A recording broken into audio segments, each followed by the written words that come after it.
souvent, je fais face dans mon métier de fabricant de contenu, de réalisateur ou de producteur de contenu audiovisuel à des entreprises qui vont me dire « je connais telle personne, je connais tel sujet ». Donc, je peux réaliser l'interview.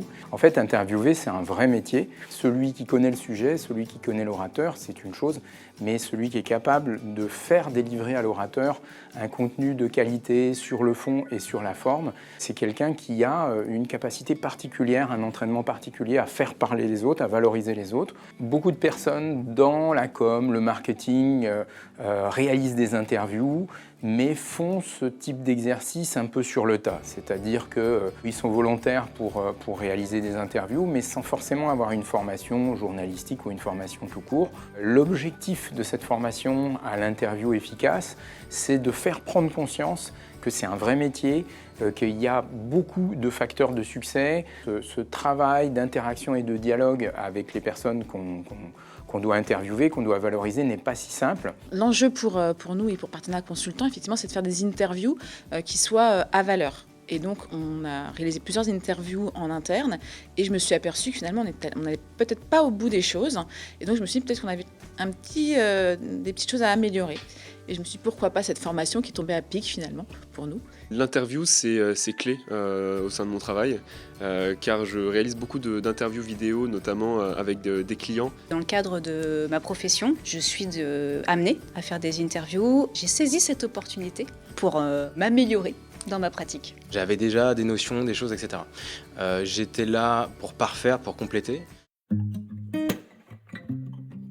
Cette journée est essentiellement pratique avec un atelier qui dure 6 heures et dans lequel chaque personne va être dans la situation de l'intervieweur, mais aussi de l'interviewé.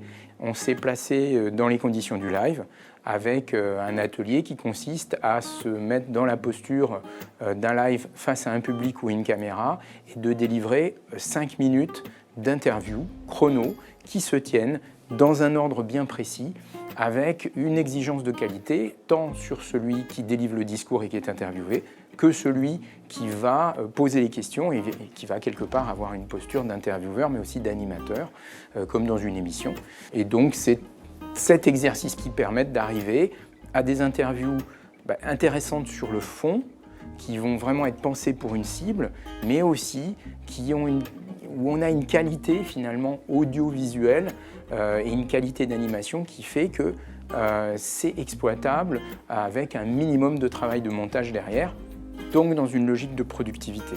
L'objectif de l'interview à la fin, c'est de délivrer un message et c'est de s'assurer que le message est bien passé.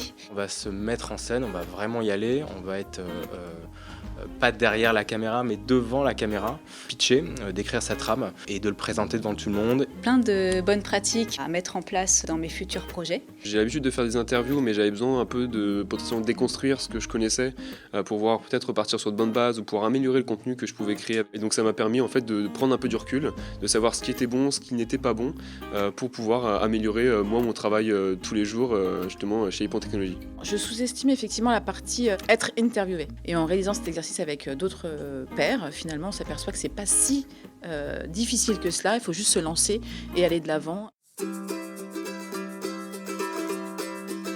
C'est toujours un plaisir d'animer ces formations parce que ces formations me mettent dans une posture un peu différente, de transmettre, de partager.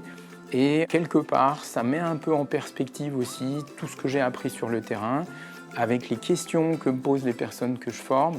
Et c'est très enrichissant, je pense à la fois pour moi et pour les personnes qui sont formées. C'est aussi tout l'intérêt d'être formateur et de dispenser des formations, mais en étant un professionnel en fait terrain qui de temps en temps fait de l'animation de formation et qui n'en fait pas, je dirais, un automatisme ou une routine.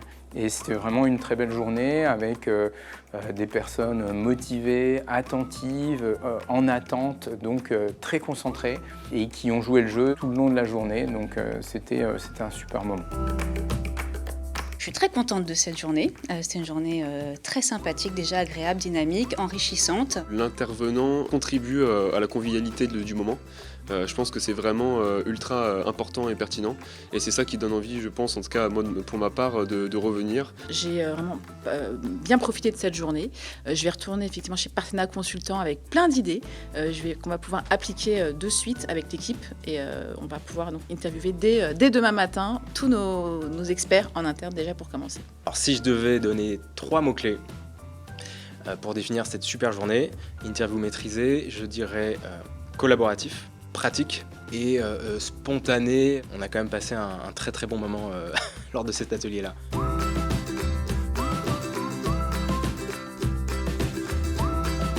Aujourd'hui, je vais recevoir Christophe Baudouin. Tu es responsable marketing chez ITsoft. Alors tu voulais nous parler d'un sujet qui te tient à cœur.